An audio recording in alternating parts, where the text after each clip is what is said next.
Muito boa noite a todos. Está ouvindo aí no fundo, Claudinho? Eu nem ouvi eu chamar ele. Está ouvindo? Ok na transmissão? Então agora vai. Muito boa noite a todos. Que a paz do nosso Mestre Jesus seja sempre em nossos corações. Hoje, eu acredito que para mim, Carvalho, vai ser uma noite bastante especial, porque depois que eu tive Covid há 1 ano e meio, eu tenho lutado muito contra algumas sequelas, como, por exemplo, a falta de memória. Tem sido muito difícil fazer palestra, porque no meio da palestra falta memória, às vezes a gente tenta lembrar alguma coisa.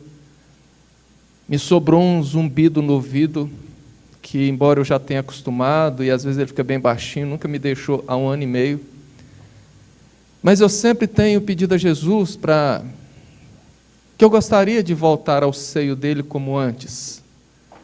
Não que eu não tenha me dedicado, mas ter a lucidez que eu tinha antes. Eu sempre tenho feito essas orações, esses pedidos. E essa palestra de hoje, já estou preparando ela há 3 dias, dado o volume de pesquisas. E particularmente ontem à tarde, eu estava sentado ao computador no meu quarto, e estava difícil. Eu tentava raciocinar, lembrar. É como se eu estivesse dentro de uma névoa. Seria a melhor analogia. E sempre quando vem esses momentos, eu me entrego à oração e toco para frente. Orai e vigiai. Por volta do meio da tarde, não me lembro as horas, me deu um sono muito forte. Foi vindo aquele sono que foi me dominando. Eu simplesmente desliguei o monitor, deixei o computador ligado, virei, saí da cadeira, deitei, e eu percebi que tinha um monte de gente do meu lado, mas eu me senti bem, e adormeci. Acordei cerca de 30 minutos depois. Eu me lembro que assim que eu estava voltando à vigília, eu falei, obrigado, Jesus, e acordei extremamente lúcido, de uma maneira que há muito tempo eu não me sentia. E a preparação da palestra tomou outros rumos. Então, vai ser um teste para eu ver que realmente eu estaria de volta. E eu só me lembrei de uma fala de Emmanuel, que toda enfermidade tem hora de começar e também tem hora de terminar. Voltando agora, então, para o nosso tema, eu tenho observado muito que pouco tem se falado de reencarnação no seio da doutrina espírita. Raras vezes eu vejo um palestrante tocar nesse assunto, mas no sentido conceitual, não falar de reencarnação, tocar no sentido conceitual, doutrinário, explicar o que é, o que não é. E é por isso que eu resolvi preparar essa palestra hoje falando sobre reencarnação. Porque esse dogma é uma das bases da doutrina espírita, e mesmo sendo uma das bases da doutrina espírita, é muito pouco estudada. E está em volta, dentro da doutrina espírita, muita crendice, há muito achismo. Há muitas questões que não dizem respeito à realidade da reencarnação. E olha que eu estou falando dos espíritas. Por exemplo, é muito comum nós ouvirmos os espíritas dizerem que nós nascemos para pagar as dívidas. Ou ainda, por exemplo, que se eu for um bom espírita, trabalhador, dedicado, essa seria a última reencarnação que eu teria na Terra. Ou ainda, para piorar, se eu matar alguém, eu deverei reencarnar para morrer da mesma maneira como se eu estivesse pagando uma dívida. Fizeram alguma coisa. Oi, voltou, obrigado. Aí alguém fala assim, pera. A hora que você falou de reencarnação, você disse dogma? Sim, eu falei dogma. Mas a doutrina espírita não tem dogmas. Bom, quando nós estudamos o Livro dos Espíritos, e vimos lá a questão 171, Kardec pergunta aos espíritos: em que se funda o dogma da reencarnação? E os espíritos não corrigem Kardec, eles respondem. Então, se Kardec pergunta em que se funda o dogma da reencarnação, e os espíritos não corrigem, responde é porque alguma coisa tem de correto. Aí nós vamos ao dicionário. E lá no dicionário, dogma é um preceito máximo, ou um sistema oficial de princípios ou de doutrinas de uma religião. O problema é que nós temos na nossa mente a imagem do dogma religioso da doutrina católica, onde você não pode questionar nada, você deve simplesmente cumprir. Na doutrina espírita, não. O dogma é um preceito, mas você pode discutir, pode questionar. Se alguém achar que eu estou errado em algum ponto, mesmo baseando na codificação, tem livre escolha de questionar. Então, sim, nós temos dogma no sentido etimológico da palavra. Não que seja um dogma radical onde você não pode questionar. Mas, enfim, voltando, essa confusão acerca da doutrina da reencarnação ela é muito comum, porque, infelizmente, por estatística, o brasileiro não gosta de ler, de estudar. E por estatística, o espírita brasileiro não gosta de estudar. No máximo, se ater a ler trechos do Evangelho ou romances. E limita o seu conhecimento à assistência de palestras. Sejam presenciais, sejam no YouTube, na internet. E isso é um perigo muito grande. Porque principalmente agora, depois que houveram esses fechamentos por conta da pandemia, muitas pessoas ganharam voz no YouTube. Muitas pessoas que se dizem palestrantes e que se dizem espíritas começaram a propagar toda sorte de baboseira em nome da doutrina e todo tipo de coisas antidoutrinárias. E aí eu me lembro de Erasto, lá em O Livro dos Médiuns, no item 230, quando ele diz: é melhor rejeitar 9 verdades do que aceitar uma mentira. E como que nós nos capacitamos para rejeitar as verdades ao invés de aceitar uma mentira? Estudando. Não é lendo, é estudando. Porque nós estamos falando até agora de nós espíritas, mas na outra ponta nós temos os nossos irmãos de outras religiões, que atacam a reencarnação com todas as suas forças, que abominam e não sabem nem por quê. Uns o fazem por puro preconceito, outros dizem, eu não acredito em reencarnação porque não tem na Bíblia. Outros ainda falam, eu não acredito em reencarnação porque eu não lembro da vida passada. Ou ainda aqueles que dizem assim, não, eu não acredito em reencarnação porque o meu pastor disse, ou o padre da paróquia disse. E muitos espíritas não sabem sequer explicar o que seja a reencarnação. É por isso que hoje nós teceremos reflexões doutrinárias acerca desta doutrina, que é a única capaz de justificar por A mais B a justiça divina. Era uma noite em Jerusalém, de tempos extremamente tensos e pesados. As ruas eram vigiadas, as paredes tinham ouvido.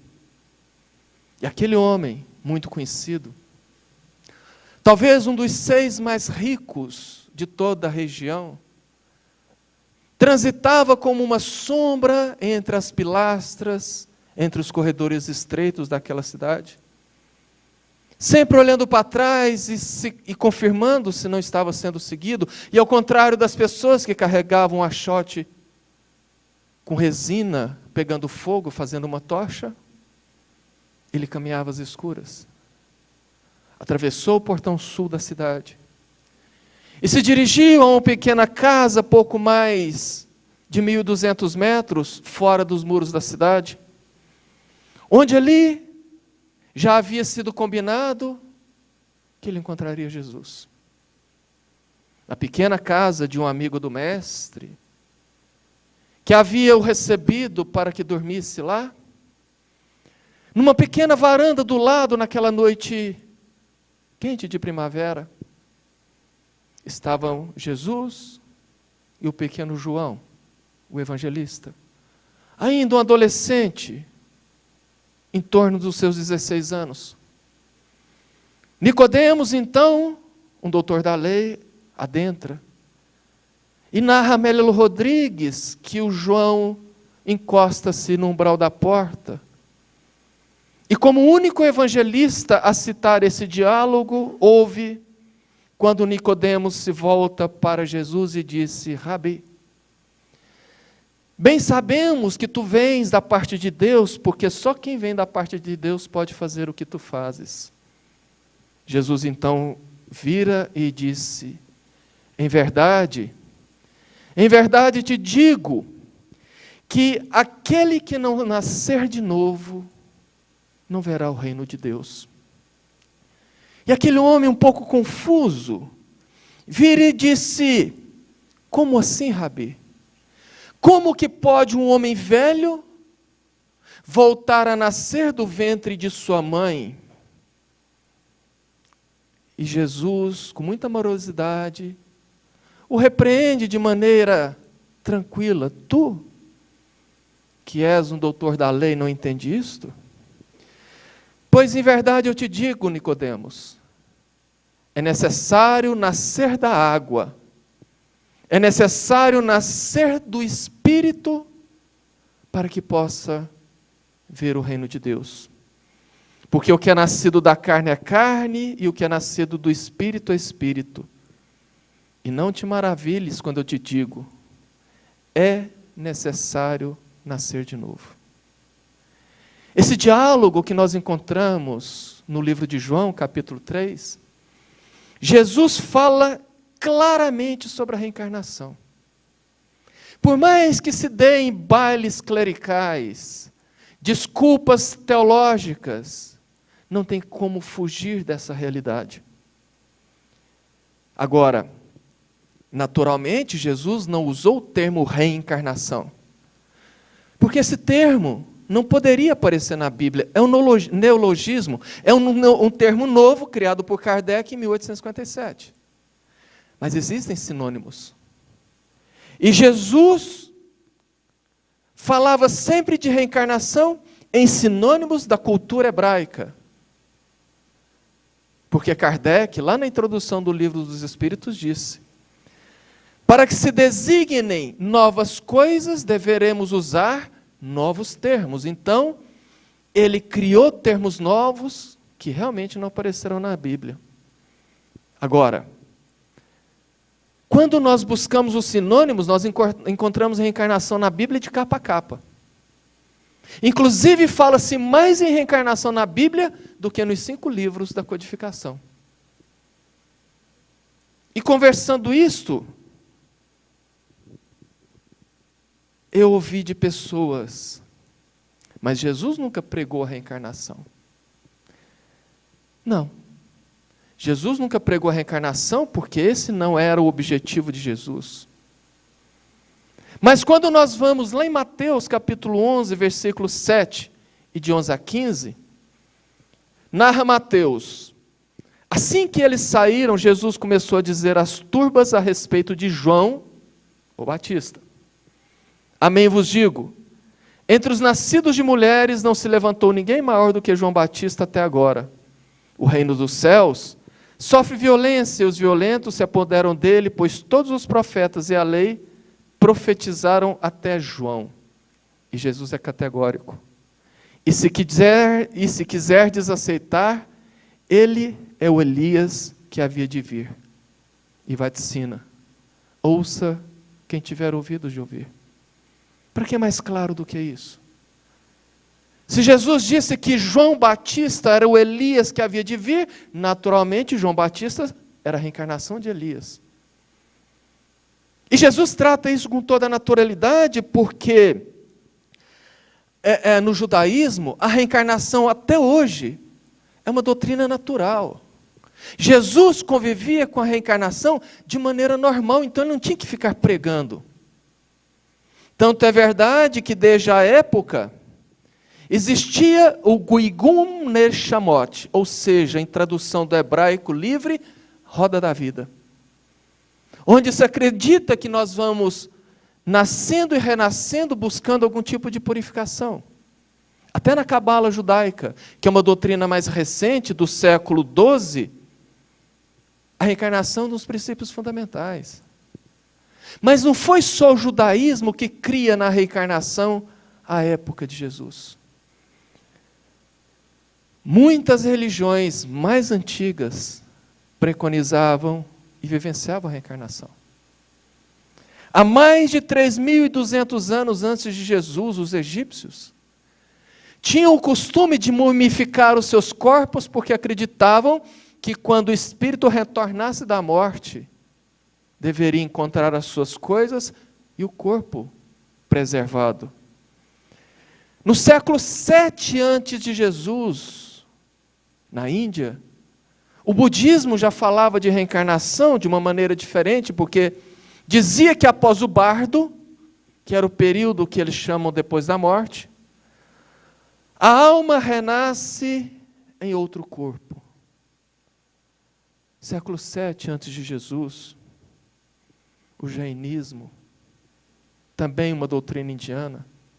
Século 3 antes de Jesus, o hinduísmo através do Bhagavad Gita, que é um pequeno livro que significa a sublime canção. Tem vários diálogos entre Arjuna falando sobre a reencarnação. Mais tarde, no século XV, o sikhismo. Mais tarde ainda, no século VII, o rosacrucianismo, que surge trazendo como pauta a reencarnação.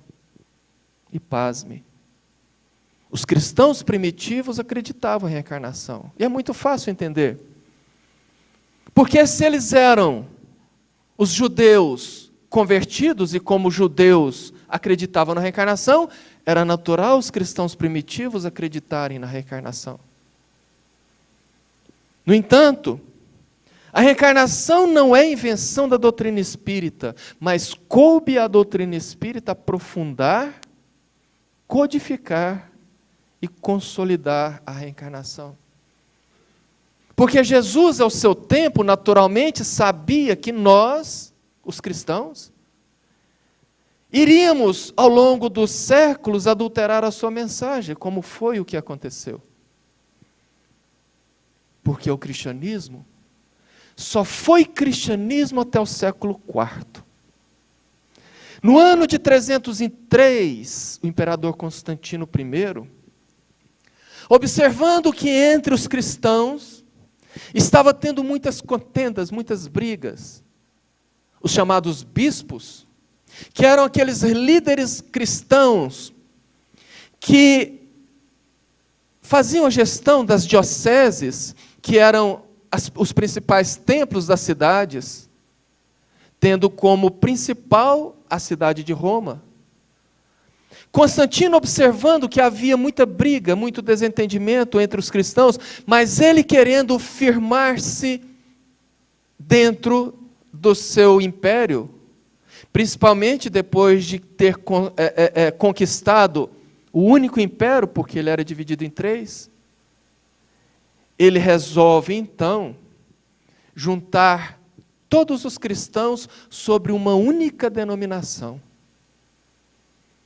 Uma denominação universal, católica. É assim que nasce a Igreja Católica. No entanto, os cristãos ali passaram a ser religião tolerada. Cessaram as perseguições. Mais tarde, no ano 380, Teodósio realmente oficializa o cristianismo como religião oficial do Império Romano.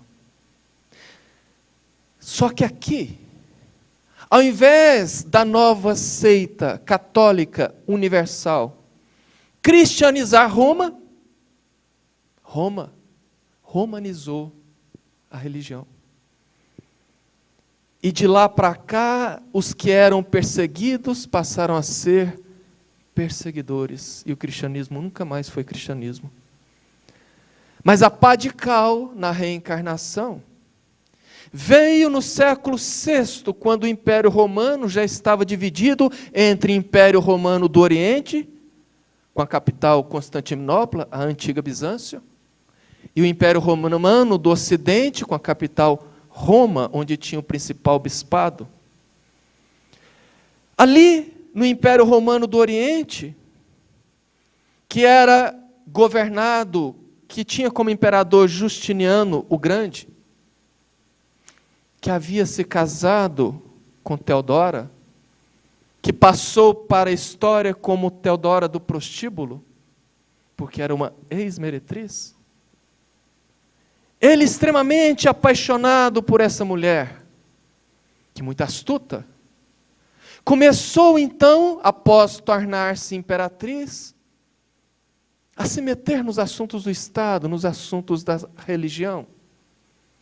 O que fez com que as suas ex-colegas de profissão começassem a vaticinar: a nossa profissão é muito nobre, porque deu uma imperatriz. Ela, Teodora, com vergonha do seu passado, porque agora ela era imperatriz, começou a trabalhar a cabeça de Justiniano para que tirasse essa doutrina e convenceu ele então de passar a fio de espada todas as meretrizes.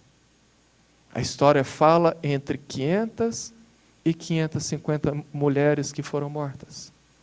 O povo ficou revoltado. E começou a acusar e dizer: a imperatriz vai pagar por isso. Ela vai renascer quantas vezes for necessário. Em quantas cabeças ela mandou cortar, ela vai renascer para pagar os seus débitos. Ela então convence o imperador a tentar tirar essa doutrina, porque ela não queria renascer novamente. O imperador então manda uma mensagem até o Papa, dizendo que o segundo concílio de Roma deveria ser em Constantinopla. O Papa Virgílio, naturalmente, não aceitou. Teodora morre em 548, aos 48 anos. E Justiniano, segundo os seus melhores biógrafos, cai numa condição terrível que hoje nós entendemos, que era uma depressão, e nunca mais saiu do seu palácio. Mas lembrava que a sua amada queria acabar com aquela doutrina da ressurreição ao modo de renascer novamente. E mandou dizer ao Papa que se ele não viesse, que ele buscaria e o passaria a fio de espada. Depois de muita pressão bélica, marcaram finalmente o segundo concílio de Constantinopla, que se acreditam ser o quinto concílio de toda a igreja até naquele momento. E entre os dias 5 de maio a 2 de junho de 553, reuniram em Constantinopla praticamente todos os bispos do Oriente, majoritariamente, e apenas 16 bispos do Ocidente. E ali, a primeira proposta a ser votada era a condenação da doutrina de Orígenes, um dos pais da igreja, que apoiava em sua obra Doutrina dos Princípios a doutrina da reencarnação. A votação foi muito apertada. O próprio Papa tinha hora que cedia, tinha hora que retornava. E, finalmente, tornaram-se heréticas a doutrina de Orígenes e riscaram do seio do catolicismo a doutrina da reencarnação. Essa história, que é da história, os historiadores não gostam de falar, porque temem se indispor com a própria igreja. É uma história que não é fácil você achar no Google, tem que mergulhar muito, porque pagam para tirar. Mas não pode se queimar todos os livros antigos das bibliotecas. Então isso é história pura. Mas no ano de 1215, eis que no concílio de Latrão, mais precisamente no 4º concílio de Latrão, torna-se a confissão algo obrigatório no seio do catolicismo. Os seus fiéis deveriam se confessar no mínimo uma vez por ano, e assim aumenta o controle dos clérigos sobre a vida dos fiéis. E aumenta o medo. Porque os clérigos se revestiram como se fossem procuradores divinos, podendo outorgar o perdão mediante a confissão, e quem não confessasse, iria para o inferno.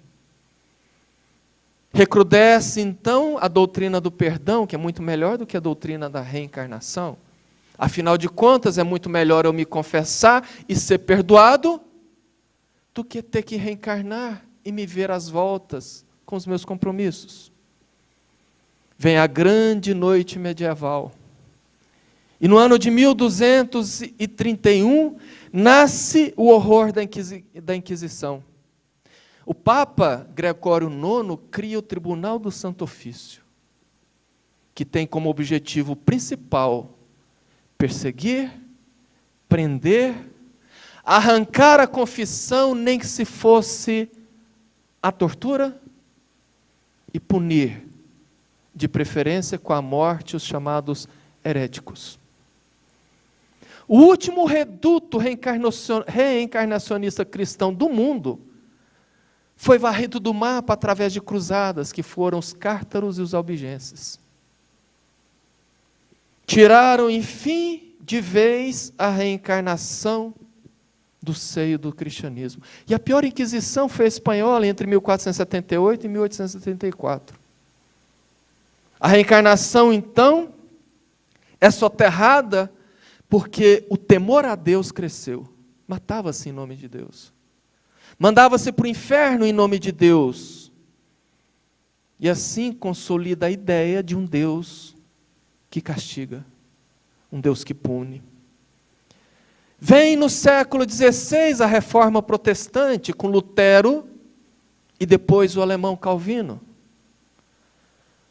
Mas a Reforma Protestante também acelera as perseguições em nome de Deus, e algo muito pouco conhecido, mas que a história e qualquer um pode verificar, o protestantismo também sucumbe com a sua própria Inquisição. Foram milhares de pessoas mortas em nome de Deus. Dessa forma, a religião troca o conteúdo pela forma, tendo como fundo do poço, muito mais tarde, na década de 1970, com a chegada da teologia materialista da prosperidade, com as religiões neopentecostais, que são derivações do protestantismo. Deus foi colocado muito distante. E os cristãos começaram a ver apenas a parte material da vida. Só que Jesus não distanciou da terra. Jesus estava atento sobre tudo isso que estava acontecendo e já previa, porque nos conhece a todos. Então, no século XV, vem o renascimento das artes, da ciência. No século XVII vem o iluminismo, que é uma mudança cultural e política, visando mudanças, para que no século XVIII viesse a Lumen.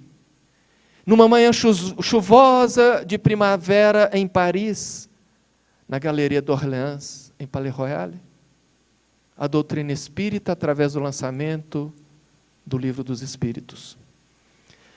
O Espiritismo chega e desce Jesus à cruz, mata a morte e diz que esta não é a nossa única vida. Propõe a volta ao cristianismo primitivo através da prática do amor, da caridade, e cria o termo reencarnação para uma doutrina antiga. E explica como que a reencarnação se dá, por que que ela se dá. E diz que todos nós fomos um dia criados por Deus, simples e ignorantes. Como narra em O Livro dos Espíritos, na questão 115, quando Kardec pergunta: dos espíritos, uns terão sido criados bons e outros teriam sido criados maus? E os espíritos respondem: Deus criou todos os espíritos simples e ignorantes, isto é, sem saber. A cada um deu determinada missão com o fim de esclarecê-los e de fazer chegar progressivamente à perfeição pelo conhecimento da verdade, para aproximá-los de si, Deus. Nessa perfeição é que eles encontram a pura e eterna felicidade.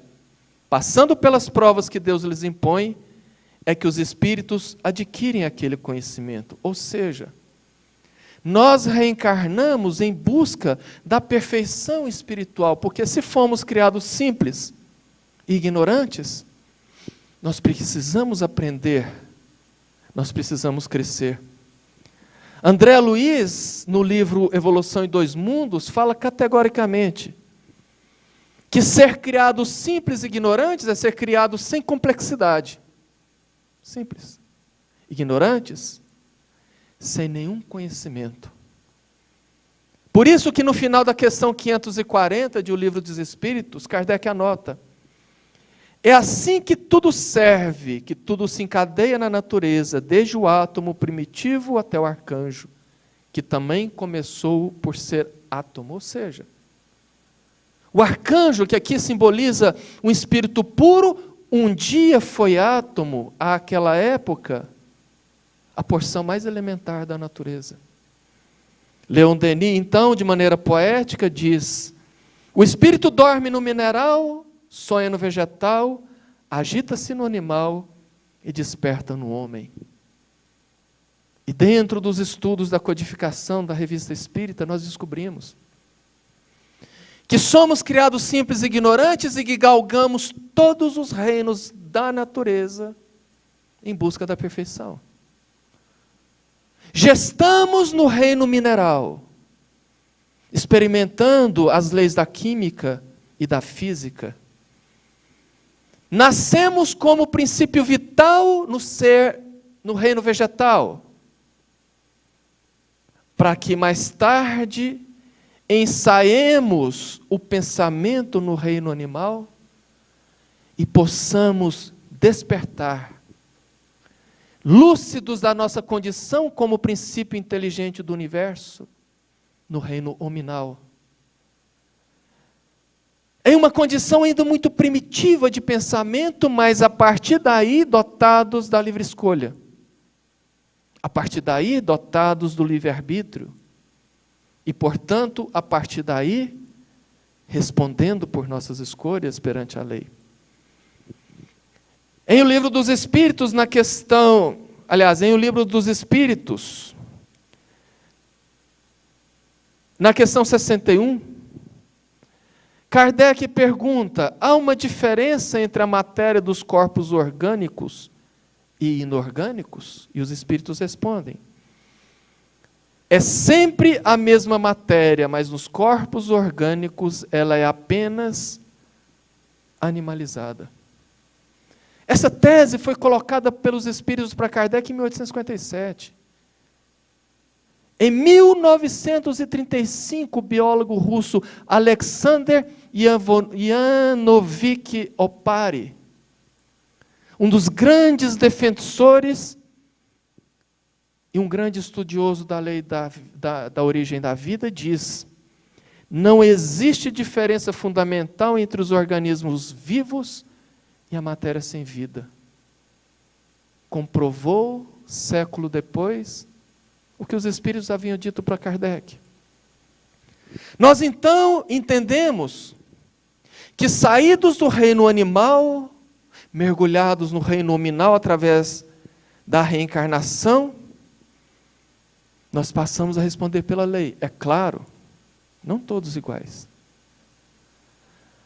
A lei divina é uma lei de justiça. Um aborígene que cresceu primitivo nas matas não vai responder perante a lei como qualquer um de nós aqui hoje, espíritas do século XXI. Os pesos e as medidas são proporcionais ao conhecimento e à lucidez do espírito. Nesse ponto, quando nós nos somos dotados do conhecimento, nós habitamos os chamados mundos primitivos. Mundos que estão preparados para aquela humanidade que ainda engatinha na evolução. Vamos descobrir o fogo, vamos descobrir a convivência familiar, vamos descobrir a roda. Vamos aprender como caçar, como plantar. E quando esse mundo primitivo já não mais comportar a nossa evolução, somos migrados para os chamados mundo de provas e expiações. Em O Livro dos Espíritos, pergunta 165, Kardec pergunta: a alma que não atingiu a perfeição durante a vida corpórea, como acaba de depurar-se? Kardec, os Espíritos, aliás, submetendo-se a uma nova existência. E na 166b, ele continua a pergunta: a alma tem muitas existências corpóreas? Sim. Todos nós temos muitas existências. Os que dizem contrário querem manter-vos na ignorância em que eles mesmos se encontram. Esse é o seu desejo. Mergulhados no mundo de provas e expiações, que por sinal ou por coincidência é o que nós vivemos, e por aqui nós observamos que a gente está na escala evolutiva dos mundos, habitando o segundo na categoria. Aqui nós vamos experimentar diversas provas, mas já como espíritos velhos. André Luiz disse que nós, na Terra atualmente, já tivemos, em média, 15 mil séculos de vida desde que deixamos de ser um simples protozoário. Fazendo uma conta rápida, isso dá 1,5 milhão de anos. 1,5 milhão de anos e nós ainda estamos no planeta de provas e expiações. Mas aqui nós estamos burilando as nossas imperfeições, adquirindo conhecimento, despertando o amor, porque a característica dos mundos de provas e expiações é ainda a predominância do mal sobre o bem. E quando esse mundo já não comporta a nossa evolução, somos convidados a migrar para o mundo de regeneração. Veja bem, lá no mundo primitivo nós somos migrados, aqui já somos convidados, como aconteceu com o Dr. Bezerra de Menezes. Mas que ele resolveu ficar por aqui. Porque o que é um mundo de provas e expiações? As provas, para resumir, é tudo que nos traz aprendizado. Expiações são as nossas reparações. Portanto, como diz no Evangelho segundo o Espiritismo, no capítulo Há muitas moradas na casa do meu Pai, capítulo 3, nas instruções dos Espíritos, no item 17, os mundos regeneradores servem de transição entre os mundos de expiação e os mundos felizes. A alma penitente, ou seja, ainda endividada, encontra neles, nos mundos de regeneração, a calma e o repouso, e acaba de depurar-se. Sem dúvida, em tais mundos o homem ainda se acha sujeito às leis que regem a matéria. A humanidade experimenta as vossas sensações e desejos, mas liberta das paixões desordenadas que sois escravos, isenta do orgulho que impõe silêncio ao coração, isenta da inveja que a tortura e do ódio que sufoca. E tem espírita que fala que em 2057 a gente vai estar no mundo de regeneração. Em todas as frontes vê-se escrita a palavra amor. Perfeita equidade preside as relações sociais. Todos reconhecem Deus e tentam caminhar para Ele, cumprindo-lhes as leis. Esse é o momento que a gente está vivendo. A Terra, sim, passará por uma transformação que se tornará ao longo dos milênios um planeta de regeneração. Mas até lá tem uma longa distância.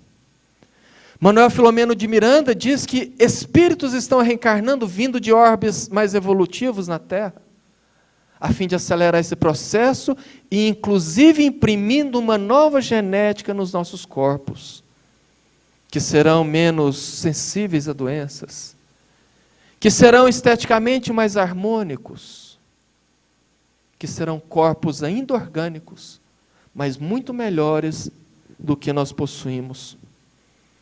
Questão 68.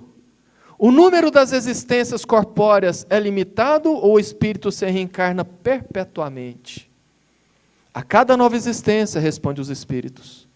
O espírito dá um passo na senda do progresso quando se despojou de todas as impurezas, não precisa mais das provas da vida corpórea. Ou seja, a vida corpórea na matéria como nós conhecemos. No mundo de regeneração, ainda reencarnamos na matéria, porém com corpos muito melhores, mas mais sutis, depurados. E depois de mais alguns milênios, quando já fazemos nesse mundo inexistir o mal, somos convidados a habitar os chamados mundos felizes.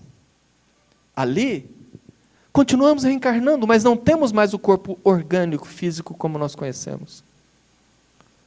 Temos um corpo que se parece muito mais confundido com o perispiritual, mas ainda reencarnamos. E aqui, no nosso sistema solar, segundo os espíritos, já existe um mundo desse. O planeta Júpiter. Na Revista Espírita de março de 1858, Bernard Palissy, que na sua última reencarnação na Terra, pasme, foi um oleiro francês, alguém que fazia vasos de cerâmica. E que depois de desencarnar, foi convidado a reencarnar no mundo ditoso. E ele volta e descreve como é a vida, como é a humanidade de Júpiter. E diz: a superioridade de Júpiter não está somente no estado moral dos seus habitantes, está também na sua constituição física. A conformação do corpo é mais ou menos a mesma dos habitantes da Terra, mas ele é menos material, menos denso e de um peso específico muito pequeno. Enquanto vós rastejais penosamente na Terra, ou seja, a gente é pesado para caminhar, o habitante de Júpiter se transporta de um lugar a outro, como que deslizando pela superfície do solo, quase sem fadiga, como um pássaro no ar ou um peixe na terra, ou seja, com facilidade, suavemente. Sendo mais depurada a matéria de que é formado o corpo, dissipa-se após a morte, sem ser submetido à decomposição pútrida dos vossos corpos.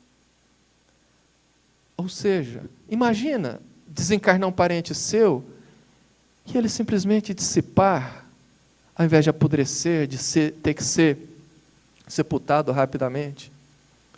E segundo os espíritos, eles têm tanta consciência da vida após a morte e a reencarnação, que fazem festa ao receber um novo ser, um bebê, e fazem igualmente festa quando ele se desencarna. Questão 170. Em que se transforma o espírito depois de sua última reencarnação? Quando não precisar mais reencarnar em corpo físico. Percebe que a gente começa no mundo primitivo, com um corpo extremamente primitivo, denso. Evoluímos para a prova de expiações como o nosso. Passamos para o mundo de regeneração com corpos melhores. Entramos nos mundos felizes, destituídos do corpo físico. E vai chegar o momento que não precisamos mais reencarnar, porque esse corpo físico se tornou tão sutil que se fundiu ao perispírito, que é o corpo espiritual. Em que se transforma o espírito depois da sua última encarnação? Os espíritos respondem: espírito bem-aventurado, um espírito puro. Pronto.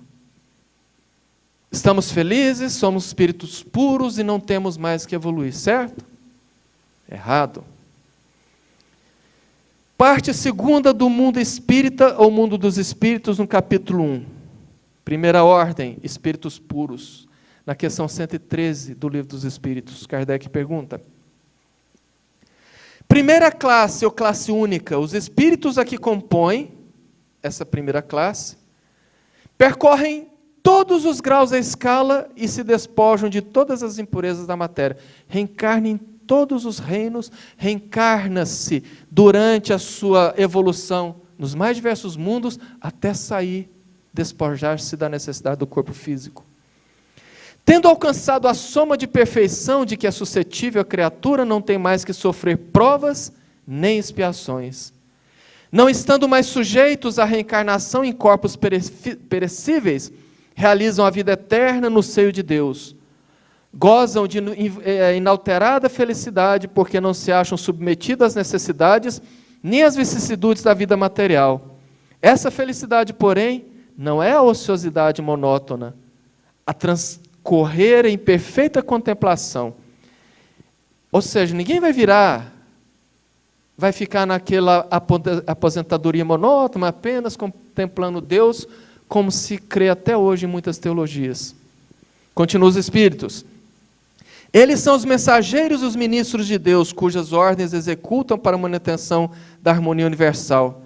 Comandam a todos os espíritos que lhes são inferiores, auxiliam-nos na obra do seu aperfeiçoamento e lhes designam as suas missões: assistir os homens nas suas aflições, concitá-lo ao bem ou à expiação das faltas que os conservem distanciados da suprema felicidade. Constitui para eles ocupação gratíssima.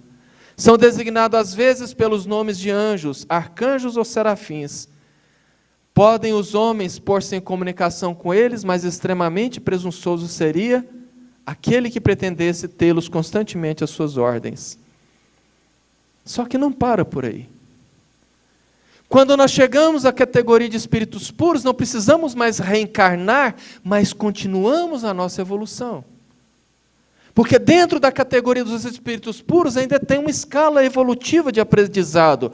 Como diz na Revista Espírita de fevereiro de 1868, quando Lacordaire anota: ao lado de Deus estão numerosos espíritos chegados ao topo da escala dos espíritos puros. Ao topo da escala dos espíritos puros. Então existe uma escala. Que mereceram ser iniciados em seus desígnios. Para dirigirem a sua execução, Deus escolheu dentre eles seus enviados superiores, encarregados de missões especiais. Podeis chamá-los de Cristos. Então, aquele que atinge o topo da escala de espíritos puros, entra para uma categoria crística, chamado de Cristo. Continua. Espíritos superiores que se acercam de Deus e recebem das suas emanações para presidir o futuro dos mundos que gravitam no espaço. Por isso que Jesus é o responsável pela Terra. Considerado por muitos espíritas como o governador espiritual do planeta, que, segundo Emmanuel no livro A Caminho da Luz, recebeu das mãos de próprio Deus, saído de uma nebulosa, uma massa incandescente para projetar esse planeta maravilhoso. Jesus está no topo da escala dos espíritos puros, um Cristo. Não precisa mais reencarnar, mas continua evoluindo no aprendizado. Abaixo deles, os espíritos puros, vamos chamar assim, menores, são aqueles que trabalham com ele, como na codificação muitos trabalharam. Muitos são auxiliares de Jesus no comando e nos desígnios mais diversos do nosso planeta. Jesus coordena um planeta, mas acima dele tem outro espírito puro que coordena o nosso sistema solar. E acima dele tem outro espírito puro que coordena a nossa galáxia, e acima dele outro que coordena os aglomerados de galáxia. E aí dá um nó na nossa cabeça. E repito, tem espírito achando que está reencarnando pela última vez. Kardec anota, questão 69. O número das encarnações é o mesmo para todos os espíritos? Não.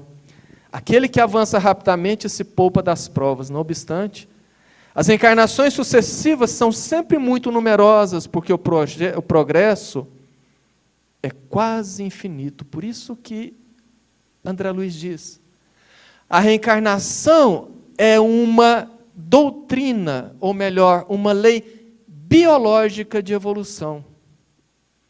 Não é invenção religiosa. Ou seja, a reencarnação é neutra.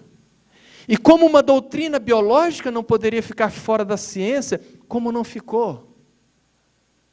Pouca gente sabe.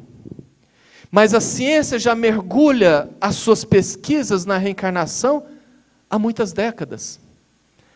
Como, por exemplo, o Dr. Anandranath Banerjee, indiano, que desenvolveu a maioria dos seus trabalhos como diretor de parapsicologia da Universidade de Rajasthan, na Índia. Em 1979, ele criou o livro Pretérita e Futura, colocando 28 anos de pesquisa, onde ele coloca nessa obra 1.100 casos que comprovam a reencarnação, cientificamente falando. É um cientista. Nos Estados Unidos, o Dr. Ian Stevenson, catedrático de Neurologia e Psiquiatria da Universidade de Duke, que viajou em 1967 para a Índia, e lá pesquisou mais de 2.400 casos de reencarnação, e ele escreveu uma biografia de 2 volumes, Reincarnation in Biology, ou Reencarnação em Biologia. E desses 2.400 casos, ele criou um livro com os 20 mais intrigantes. 20 casos sugestivos de reencarnação, que a gente encontra na Livraria Espírita, mas é um livro científico. No Brasil, o doutor professor Sérgio Felipe, professor de medicina da Unicamp, da USP. O doutor Hernandes Guimarães Andrade, desencarnado em 2003. E vamos mais longe, existe dentro da ciência, cientificamente falando, claro, evidências fortes de reencarnação, evidências, que são as marcas de nascença. Eu ia contar aqui uma história minha, mas o tempo não permite. Tivemos um atraso por causa do som e eu tenho que correr. Temos como evidência de reencarnação a TVP, a Terapia de Vivências Passadas, que se iniciou nos Estados Unidos através do psicólogo Maurice Netterton, que criou em 1967 um método próprio que ele chamou de hipnose ativa. Mais tarde, o espanhol André Colavida aprofundou seus estudos. E assim nós vamos vendo a reencarnação desbravando a ciência ao ponto de chegar um momento em que vai ser impraticável negar a reencarnação, seja lá qual for a sua religião. Aí alguém pergunta assim, tudo bem, mas e os sofrimentos que nós passamos na vida, não é por causa da reencarnação? Não. O sofrimento não é por causa da reencarnação, mas por conta da aplicação da lei de causa e efeito, ou de ação e reação, que muita gente confunde. Que todos nós podemos sofrer as suas consequências encarnados ou depois da desencarnação, como, por exemplo, os suicidas. A lei de ação e reação não é a lei de Talião. É a lei de aplicação da lei de amor de Deus, que não nos exime de nenhuma responsabilidade. E assim como a lei dos homens, como por exemplo o nosso Código Penal, no artigo 126 da lei 7.210, que diz que todo reeducando, a cada 3 dias de trabalho tem 1 dia de pena reduzida, a lei divina também tem as suas atenuantes. Ou você acha que os nossos congressistas em Brasília são mais amorosos do que Deus? A lei divina tem atenuantes. Ela não é uma lei de castigo, de punição. Emmanuel disse, e está anotado, a expiação é medida da lei aplicada apenas aos corações endurecidos.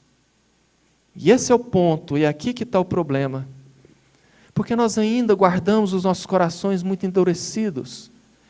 E o agente mais endurecedor dos nossos corações chama-se orgulho.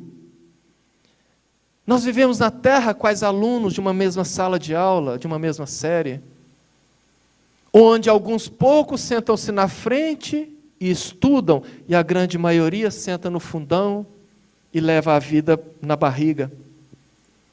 Para evitar isso, Jesus veio pessoalmente e trouxe a lei de amor. Mas nós não entendemos. Nós transformamos Jesus em um mito e pegamos a sua mensagem e começamos a escravizar o nosso próximo. Agora vê a doutrina. Vê a doutrina e diz que nós precisamos sair da nossa zona de conforto. Que nós precisamos correr atrás da nossa melhoria através do trabalho do bem. Mas não basta apenas o trabalho no bem. Nós temos que estudar, aprimorar o nosso conhecimento. Mas acima de estudar e aprimorar o nosso conhecimento, nós precisamos mesmo, para evoluir, é domar as nossas más inclinações. Os espíritas não entendem nada. Com esse manancial de conhecimento nos convidando a nos libertar da dor, o que a maioria dos espíritos fazem? Acha que basta ir no centro, assistir uma palestra, tomar um passe, uma água fluidificada e está tudo certo. Outros espíritas ainda, até que trabalham 1, 2, 3, 5 vezes por semana, mas saem do trabalho no bem e vai para um boteco beber cerveja. Ou sai do trabalho no bem e bota um dedo na fechada no trânsito. Ou sai do trabalho no bem e vai para casa fofocar nas redes sociais. Ou sai do trabalho no bem e vai para casa brigar com o familiar. O que adianta exercitar o amor se o coração está impermeabilizado para o amor? É agindo assim. Aliás, agindo assim, não adianta você ser grato ao universo. Não adianta você colocar a culpa nos obsessores ou doar cestas básicas no Natal. Você vai continuar sofrendo. Por isso que o convite da doutrina espírita na atualidade é para o despertar. É por isso que espíritos confiáveis, de médiuns confiáveis, diz, como Joana de Ângeles, que a grande maioria da população vive uma consciência de sono, preocupada em satisfazer apenas do pescoço para baixo, ou seja, o estômago e o sexo.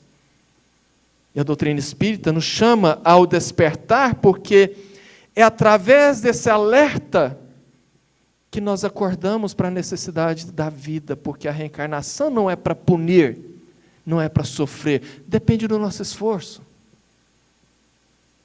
E para encerrar, eu conto uma história minha mesmo. Eu tinha mais ou menos 15 anos, e eu ainda morava com meu pai. Todo dia de manhã, a gente ia para o sanatório a pé, participar dos trabalhos, voltava.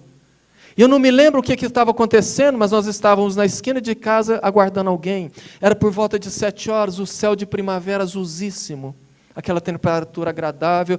Eu olhei e me lembro da sensação, falei, pai, quando eu vejo um céu assim, um sol assim, eu me lembro como se eu tivesse vivido na Grécia Antiga. Ele falou, desde criança eu tenho essa sensação também. Ali eu tive uma noção que confirmou que a afinidade que eu sempre tive com meu pai não era coisa daquele momento. Ele sempre foi meu amigo de verdade. Aquele de contar as suas dores e eu me desabafar com ele. Como todos sabem, ele desencarnou em 2014. Logo depois, em 2015, 16, eu não me recordo, o meu irmão Rodrigo teve Uberaba e lá resolveu ir até a Casa da Prece, conhecer a casa do Chico. Estava ele com a esposa, a filha, que na volta ficaria em Ribeirão Preto para estudar. E dizendo ele que chegaram, sentaram no fundo, o centro é muito pequeno, talvez esse tamanho aqui. E na saída, ele disse que uma senhora o chamou pelo nome e disse, Rodrigo, trabalha muito. Não é à toa que você e o seu irmão reencarnaram na família de um dos maiores espíritas que já está aí, já teve. Falou para ele do nada. E ele me contou aquilo e esqueci, o tempo passou. Há mais ou menos 3 anos eu fui convidado para fazer um círculo de palestras, começando em Ituiutaba, depois em Uberlândia. E eu resolvi chegar até Uberaba para conhecer a Casa da Prece. Estive de manhã na casa do Chico, que é o museu, e achei interessante o tratamento que o filho dele me deu, nunca havia me visto. Abri o quarto do Chico, que geralmente fica fechado por uma porta de vidro, onde tem apenas uma abertura para a pessoa entrar, olhar, tirar uma foto. Ele abriu, eu entrei, vi tudo. Me chamou para ir no culto que tinha à tarde, na varanda da Casa da Prece, como no tempo do Chico. E me convidou para participar da reunião à noite. À noite, então, eu cheguei, sentei. Passou um pouco uma senhora, morena, baixinha, muito simpática. Cochichou no pé do ouvido do filho do Chico. Ele falou: você já está aí? Senta-se à mesa. Aí eu sentei na mesa do Chico. E ali ele passou a palavra para mim, pediu para que eu falasse alguma coisa. Eu me levantei, falei. Não consegui falar. Estava engasgado, emocionado. Ao terminar, uma senhora que estava do lado dele chegou, me entregou um bilhetinho na mão e disse: seu pai esteve aqui. Seu pai esteve aqui e me disse que vocês viveram séculos juntos, sorrindo e chorando. Nunca contei isso para ninguém, é a primeira vez, e que fica só entre nós. Muito mais chorando do que sorrindo, e que esta está sendo a primeira reencarnação que vocês têm contato com o Evangelho. Portanto, ele disse que vocês precisam trabalhar muito. Eu lembrei quantas vezes meu pai manifestou e falou: meu filho, trabalhar, trabalhar, trabalhar, porque somos muito endividados. E já que a gente está atrasado, mais 2 minutos só, porque eu vou falar da marca de nascença, abrindo parêntese. Eu tenho uma mancha no meio das costas, do tamanho de um polegar, assim, do digital. Aos 16 anos, quando eu fiz o meu primeiro check-up médico, com meu primo Paulinho, que é médico, frequentador dessa casa, eu lembro que eu estava sentado, sem camisa, ele auscultando as minhas costas, pôs o dedo na minha pinta e disse: isso aqui é a marca de um tiro. É claro que eu não levei a sério. Aos 50 anos de idade, quando eu fui fazer um check-upão geral, e foi a primeira vez que o médico me pediu um eletro, e depois um ultrassom, por causa do resultado do eletro, ele disse: você tem uma válvula no coração defeituosa, congênita, você nasceu assim, por isso que eu pedi ultrassom. Eu falei: e aí, vou morrer? Ele falou: meu filho, se não morrer até os 50, não vai ser daqui para agora. Ele não conhecia, você sempre foi atleta, praticou esportes, isso não tem problema nenhum. O máximo que podia te dar é cansaço. Você sentiu? Não. Porque o eletro foi muito bom o resultado. Eu cheguei em casa, corri na internet, peguei lá um corpo humano em 3D, girei, tracei uma linha entre a minha pinta e a válvula do coração, uma reta. Ali eu imaginei: bom, um tiro entrou por trás e me atingiu o coração. E eu lembrei do meu pai, a primeira reencarnação que temos contato com o Evangelho. Não deve ter sido coisa boa no passado, e não é por conta disso que eu estou aqui falando. Quem garante que no passado eu não usei a fala para levar pessoas para o buraco? E hoje estamos usando a fala para tentar trazer para o Evangelho. Essa é a beleza da reencarnação. Tal beleza que meu próprio pai, manifestando há 2 semanas aqui numa reunião mediúnica dessa casa à tarde, disse para o meu filho, disse para o meu irmão que estava muito satisfeito com o modo que nós vínhamos trabalhando, mas que precisa muito mais. Que ele sente muita saudade de todos nós e que não tem participado muito por conta do trabalho do lado de lá que está gigantesco, mas que sempre que ele pode, ele está ao nosso lado. E disse que os bônus hora que ele está juntando, ele está usando para construir uma casa, porque ele tem certeza que em breve tempo nós nos reuniremos todos na cidade espiritual que ele vive hoje. Então vale a pena. Vale a pena porque essa é a beleza da reencarnação. A vida sem a lei da reencarnação seria totalmente destituída de sentido. E nós que nos conscientizemos disto, porque sim, vivemos ontem, estamos vivendo hoje e vamos viver amanhã. E cabe a nós agir de tal forma que não tenhamos mais que voltar para cá e reparar. Que não tenhamos mais que sofrer as dores por conta do nosso orgulho infantil. Quando nós trocamos as delícias, os prazeres momentâneos por uma vida inteira, não tem sentido isso. Então busquemos o nosso crescimento, porque Jesus disse, veio pessoalmente, a doutrina está aí. Cabe a cada um de nós a escolha. Boa semana para todos e que Jesus nos abençoe. Obrigado.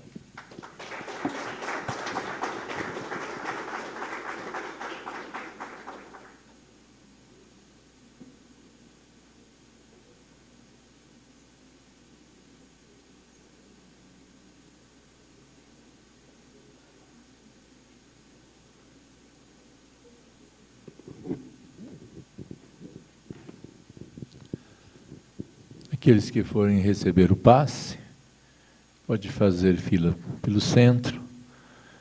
E o pessoal que vai receber o tratamento pode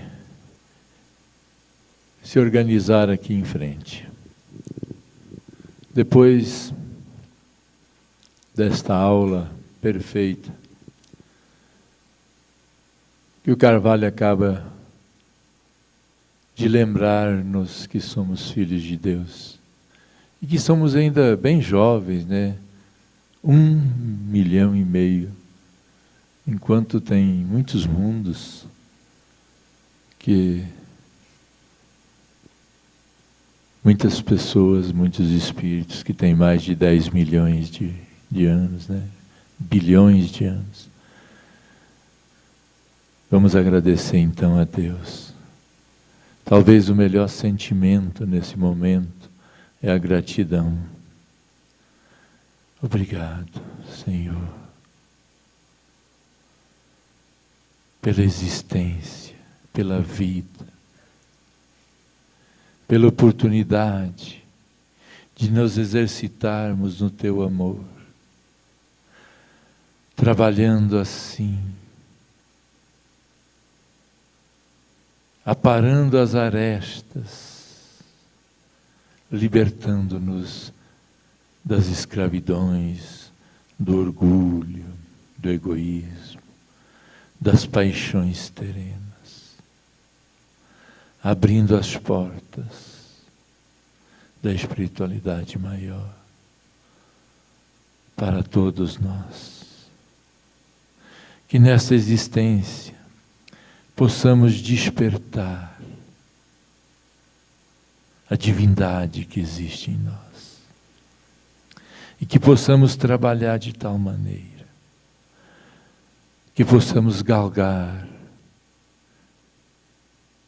importantes etapas na nossa vida evolutiva.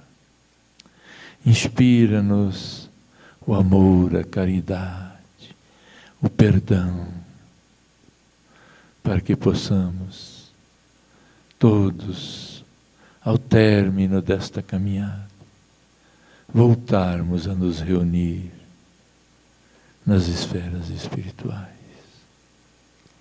Vamos pedir, Senhor, pela nossa família, por todos aqueles que sofrem, por todos aqueles que estão nas ruas, nos hospitais,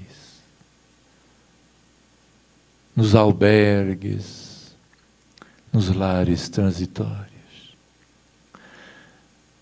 Que os Teus enviados, Senhor, possam levar a cada um ânimo e disposição, para que possam despertar para a vida maior. E que nós, nesta caminhada, possamos compreender o verdadeiro sentido do teu amor. Que possamos alcançar a tua paz. E que possamos comungar de tua luz. Que assim seja. Muita paz a todos e um bom retorno a seus lares.